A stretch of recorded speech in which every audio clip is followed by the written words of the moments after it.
Sodelovanje strokovnih služb Gospodarske zbornice Slovenije je optimalno. Zelo veliko sodelujemo z njimi.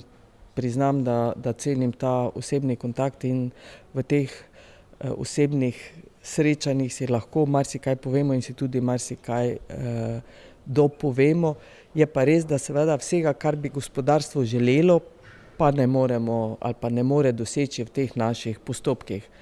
Objektivno je v tem našem ministrstvu lahko doseči ali pa vleči parametre iz direktive Evropske unije. To pomeni, da tukaj ni odstopanj.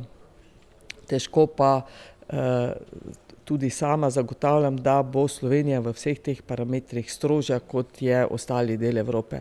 Namreč v svetovnem merilu je Evropska unija z okoljsko zakonodajo seveda na vrhu in prav je tako, tudi lepo je, ko je okolje v takem obsegu ohranjeno, kot je v Sloveniji, vendar v smislu zagotavljanja strožjih pogojev pa je treba vedeti, da potem je poslovanje podjetij v takem okolju seveda v ekonomskem smislu, pa tudi v tehničnem nesprejemljivo oziroma se nam bodo podjetja kot okolje, v katerem lahko proizvajajo, odrekla.